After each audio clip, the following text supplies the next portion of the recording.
Iran के राष्ट्रपति इब्राहिम रईसी की हेलीकॉप्टर क्रैश में मौत के बाद एक ऐसा खुलासा हुआ है जो अपने आप में बड़ा चौंकाने वाला है। दुनिया के सामने तो ये जाहिर है कि अमेरिका के साथ ईरान का 36 का आंकड़ा रहा है, जबकि इजराइल के साथ अमेरिकी संबंध मैत्रीपूर्ण रहे हैं। लेकिन जो बातें सामने आ रही हैं, उसके मुताबिक अमेरिका इजराइल के साथ मधुर संबंध तो चाहता है, लेकिन वो नेतन्याहू को सत्ता में नहीं देखना चाहता। चर्चा है कि इसे लेकर अमेरिका और ईरान के बीच कोई सीक्रेट बातचीत चल रही थी। कहा जा रहा है कि इजराइल की सत्ता से नेतन्याहू को बेदखल करने के लिए अमेरिका इजराइल के साथ किसी सीक्रेट रणनीति पर काम कर रहा था। वैश्विक चर्चाओं के मुताबिक गाजा में इजरायली हमलों के बीच ईरान और अमेरिका के बीच ओमान में सीक्रेट बातचीत चल रही थी।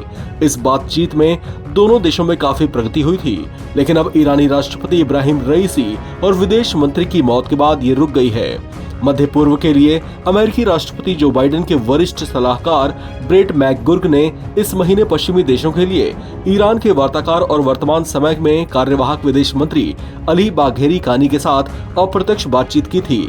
मिडिल ईस्ट आई की रिपोर्ट के मुताबिक ईरान के 3 सूत्रों ने इसकी पुष्टि की है।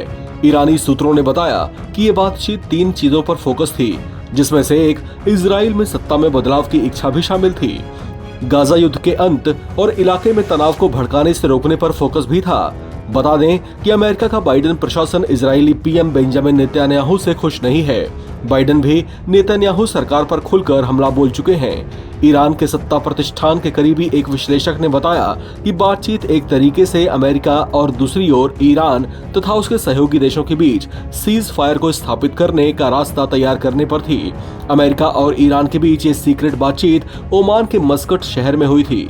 यहाँ पर साल 2015 में हुए एक समझौते के तहत दोनों के बीच बातचीत होती रही है। जनवरी के बाद ये अमेरिका और ईरान के बीच पहले दौर की बातचीत थी।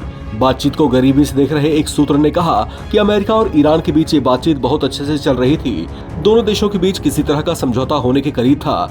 ईरान के कार्यवाहक विदेश मंत्री इस बातचीत के वक्त उप विदेश मंत्री के पद पर थे।